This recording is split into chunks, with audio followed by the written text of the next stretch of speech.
Slay the Princess, released by Black Tabby Games in 2023 and massively expanded by the Pristine Cut 1 year later, is self-described as a choice-driven psychological horror visual novel/dating sim with dramatic branching, light RPG elements, and hand-penciled art, where what you say and what you believe determines both who you are and how the story unfolds. It currently sits at a 97% overwhelmingly positive rating from over 15,000 Steam reviews, has universal acclaim on Metacritic with a score of 90 out of 100, and was placed on many publications' Game of the Year lists. It's widely considered an instant classic and the new standard for visual novels, with critics and players alike sharing countless memories of being reduced to tears by a story that's all at once terrifying, challenging, and heartbreaking. One in which your choices really do matter.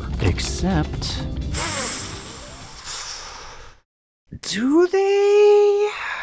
I like Slay the Princess. I liked it quite a bit, in fact. The art, the music, the bone-chilling, stomach-churning horror. I don't have much of anything negative to say about the Slay the Princess play experience proper. The Slay the Princess is good, it's really good, and everyone should play it. But I didn't love Slay the Princess, not like I thought I would, which may be due to the way the game is structured, how it eagerly reacts to the player's choices, both conscious and otherwise, the sheer amount of choices the player is asked to make, and how wildly different playthroughs can end up based on what choices are made, which is kind of the whole point of the game. It's what makes Slay the Princess, but for better or worse, playing Slay the Princess sharpened a splinter of a question that's been steadily driving itself into my mind for a while now. When is choice a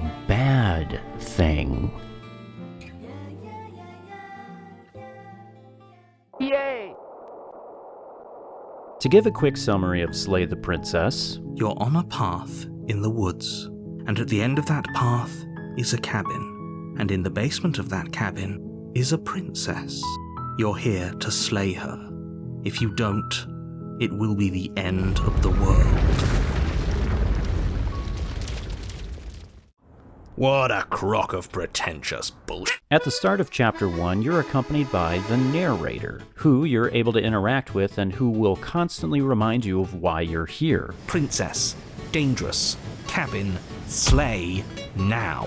Along with the voices inside your head, starting only with the voice of the hero, the shoulderic angel to the narrator's devil, who repeatedly urges you to not enact the game's namesake. We're not going to go through with this, right? She's a princess. We're supposed to save princesses, not slay them. But quickly fans out to include the voices of the smitten. What worthwhile romance doesn't hurt at least a little bit? Broken. She probably doesn't even need to try to overpower us. Paranoid. You're acting like reality is this static thing. And so on and so forth, depending on how the story plays out. Walking into the cabin, you notice a knife on the table, which the narrator tells you to pick up. The blade is your implement. You'll need it if you want to do this right. Let's assume you pick up the knife. It's the name of the game after all, not to mention choosing violence sight unseen aligns quite nicely with the average gamer's modus operandi. You then enter the basement and meet the princess, chained to the wall, coldly beautiful, and eyeing you warily, in no small part due to the knife in your hand. Now, this encounter can play out in a staggering number of ways, depending on if you, say, choose to talk to her first, ask who she is. You can address me as your Royal Highness. Why she's kept locked up in a basement, and how exactly would she end the world if she isn't killed. Maybe you grow sympathetic to her plight and seek to free her from her shackles despite not having a key, which... After freeing the princess, you can decide to take advantage of her trust and plunge the knife into her back. Or you can attempt to leave together, though the narrator will have something to say about that. No, the stakes are too high. You can't just let her escape into the world. I can't just let her escape into the world. Or maybe you decide to kill her after all, though taking the time to talk with her allows the princess to measure you up and either won't go down without a fight, whip out a hidden knife of her own, or can even straight up body you. Or you can just immediately bum rush her and actually slay the princess, and are locked up in the basement for all of eternity as your reward. This is what's best for everyone. Trust me. Or until you become a member of Camp Kill Yourself. Like I said, a staggering number of ways, and that's just if you choose to take the knife. Regardless, Chapter 1 ends with you dying one way or another, Everything goes dark, and you die. allowing Chapter 2 to begin. You're on a path in the woods, and at the end of that path... Hey, wait a minute, that's right. Slay the Princess is a time loop game. We've been here like, what, 5 times already? I think this is 3. Who cares? That's not to say everything in the new loop is the same, though. You'll have a new voice in your head along with the narrator, the hero, and, well, you, all arguing with each other about what may or may not have happened and what actions you should or should not take next. Depending on your choices in the previous chapter, the path will change, the cabin will change, and the princess will definitely change into a ghost, or a beast, or even a nightmare, or a god. Did you take the knife? Do you still try to slay the princess? Can you even kill a god?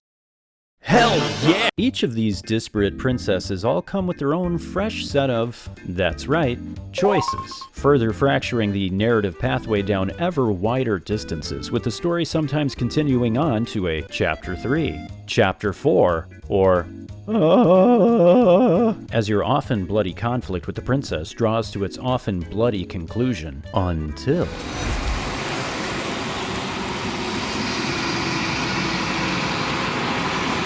This is the Shifting Mound, a seemingly infinite entity entirely comprised of, well, princesses, who asks you to bring more vessels to it so they can regain themselves. But the question is, once they are whole, will you still attempt to kill them? Will you let the world end?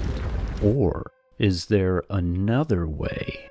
Then you die. She asks that I tell you to remember her. You won't. You're on a path in the woods. You are back at Chapter 1, Square 1, the loop having reset completely. Do you still take the knife? And that's basically the loop to slay the princess. The gameplay loop, not the time loop.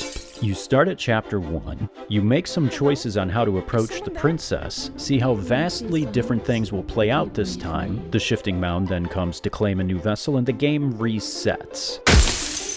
Now, do it again. Make different choices, see what other princesses you can find. Have fun, go nuts, tear each other apart, maybe even kiss a little. This continues for a grand total of 5 loops, when the Shifting Mound has reclaimed enough vessels to make themselves whole, regain their true form, and... Mound. Black Tabby, you dogs. You scallywag.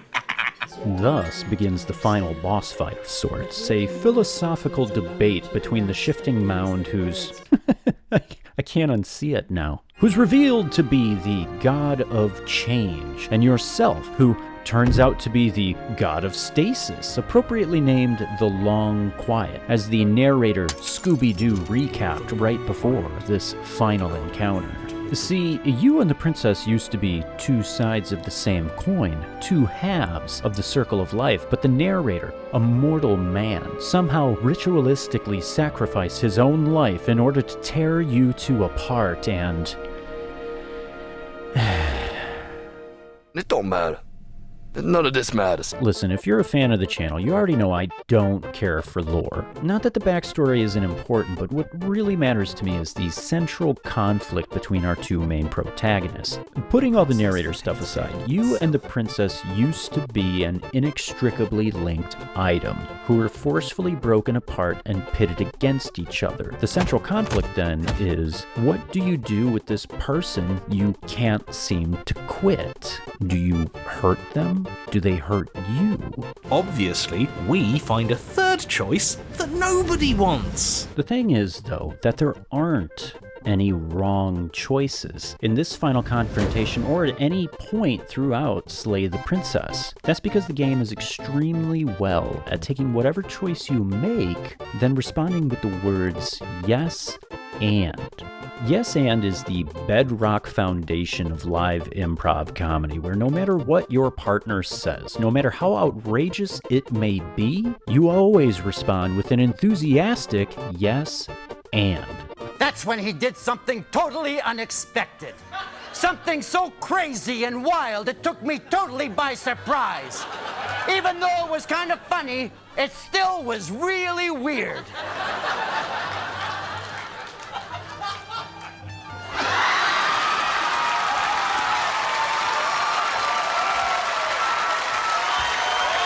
Not only because it makes you a supportive scene partner, but also because nothing brings improv screeching to a dead halt faster than the word no. I sure do like them French fried potatoes. No, you don't, Oprah. Slay the Princess takes the concept of yes and then runs with it about as far as you could possibly go, accounting for almost any choice the player could logically make. Do you bring the knife? Yes, and now the princess is wary of you. Did you not bring the knife? Yes, and now the princess is in turn much more trusting. At first, do you think she has a knife? Yes, and she'll attack you with it.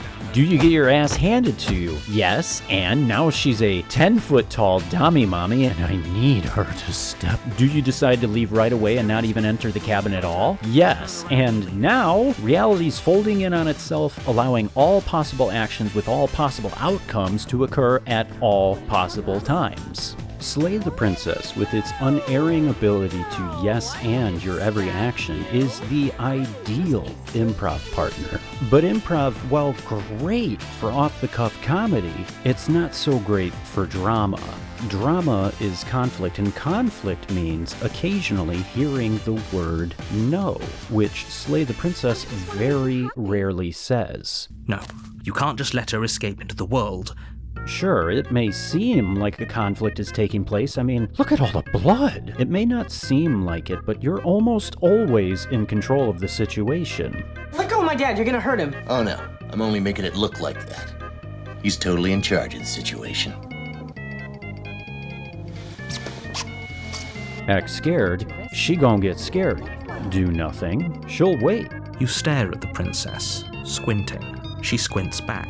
You squint even harder. So does she. Choose violence. Well, while it's quite impressive just how readily the game will accept and amplify every minuscule choice you make, The look. So we're getting serious about this. You flash the princess the look. Oh, is that how it is? Yeah, okay, I feel that. I like you too. Neat. Still going to kill you. But now we can both enjoy a mutual romantic subtext to the murder. She skewers you. all these yes ands come at the cost of real drama, actual conflict, which again seems like a weird thing to say for a game that has so much violence, but two people ripping into each other doesn't one-to-one equal a dramatic conflict. Meaningful conflict stems from wants. Wants stem from character. And when it comes to character, well, let me ask you a question. Who is the princess? I don't mean the boring lore answer of, well, actually, she's a being of change and therefore... No, I mean, what is the actual character of the princess? What are her wants, her needs? What's her desire, her fatal flaw? Is she a damsel, a witch, a monster? The answer, of course, is all of the above, or maybe none of the above. It's a hard question to answer. The princess can be anyone, can want everything, which means essentially that she doesn't want anything, because the princess isn't a character. She's a personality test. There is no you, there is only me.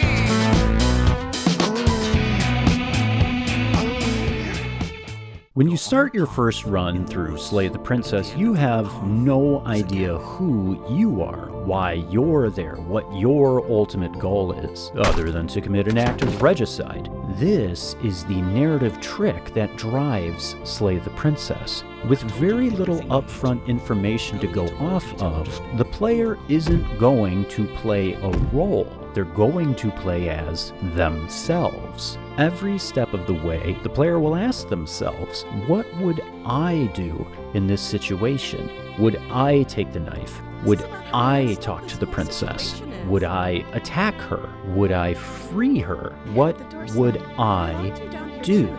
How would I treat her differently if she's a beast, or a demon, or just a head? Head. I think this is why the horror works so well, why the tender moments land so hard for a lot of people. Because the story, with its kaleidoscopic range of possibilities, feels like one that's specially curated to you. It's structured in a way that hits you repeatedly in the feels, so long as the choices you make are true to you. The real you, not bird person here. And that can be really god powerful. At least it can be for other people. Because the truth is, I realized very early on that Slay the Princess was yes-anding all my choices. And okay, so first, let me point out that Slay the Princess is very much an allegory for working through relationship issues. Straight away, it spells out in no uncertain terms that this is a love story. Only it's not a story about two people falling in love, but rather two people who may or may not be falling out of love, though again, that's your call. I think the princess's malleable nature has a lot to say about how people can treat their long-term partners, how old baggage affects future interactions, how the smallest spark can ignite fights that quickly spiral out of control, how a deep bond can sometimes feel like a shackle. You couldn't hear a dump truck driving through a nitroglycerin plant. Sure, you might be a weird bird person and the princess a weird blade person.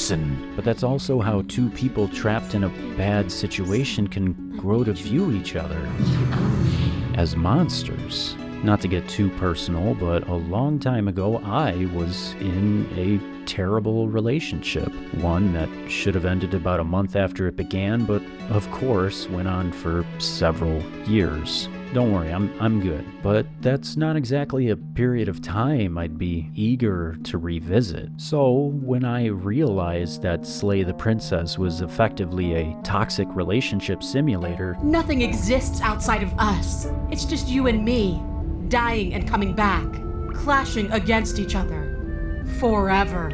but also that it yes-anded whatever I did. I'd been here before, had done this already. The suspicion, the sabotage, the vicious confrontations, tearful aftermath, and vast, empty numbness of feeling lost within an endless loop of breakups and makeups, as my sense of self-worth slowly drifted away. Slay the Princess hit different than if I was watching something like Marriage Story or Closer or a season of The White Lotus, passively observing someone else's relationship fall apart while processing deep universal truths. Instead, Slay the Princess asked, what would I do? And so I made nicer decisions. He tossed the blade at the princess's feet. I wouldn't have done that. Why did you? And of course, the game immediately said yes. You're really trying to make it up to me, aren't you? Thanks for being a pal, killer. I mean it. Almost every remaining encounter between me and the princess ended amicably. When she raised a closed fist, I'd respond with open arms. If she refused to budge, I would wait with her. For eternity, if that's what it took. I recognized the pain behind her eyes and opted to help instead of hurt. We're finally leaving here together, aren't we? And all we had to do was trust each other. It wasn't easy, but I'm glad we finally could. And I never took the knife with me again. The last remaining loops often ended with us walking out of the cabin together before she was taken. All the way up to the final showdown with the shifting mound, where, once again, I made choices that led to us walking out of the cabin together into an unknown future. I realized I was in control. I made choices that felt emotionally healthy for both me and the princess, and if I'm being honest, it was kind of boring. Now, admittedly, that's probably my fault. After all, I chose this path. I didn't want to fight anymore, so the game kept serving up peaceful solutions, even if they all felt kinda samey, like when I first played Skyrim all those years ago and somehow kept exploring only the caves and ruins that ended with giant spiders, making me think the game was giant spiders all the way down. Slay the Princess was most interesting before I realized the trick, before I saw the yes and matrix, back when I was getting ripped apart by the Fury after she ripped herself apart, or pounded to a greasy pleasure taste by the tower. Hurt me more! And I'll admit, after I finished Slay the Princess and got an ending I felt was thematically apt, I was curious to go back and discover other paths and woods and cabins and see the princess sees I've yet to see. But as I returned to the woods, as I walked up the path to the cabin and picked up the knife this time, because that's what I'm here for, right? To make new decisions, to not follow my instincts, to poke and prod and coax and cajole. Something felt off, wrong even. We had already left this place, worked past our differences, lifted each other up, and entered a new phase of existence, which felt right. So, why did I choose to undo that? Why did I put the princess back in the basement? We can't go back to that. We can't go back to the fear and the hunger and the pain. Not after something as beautiful as this.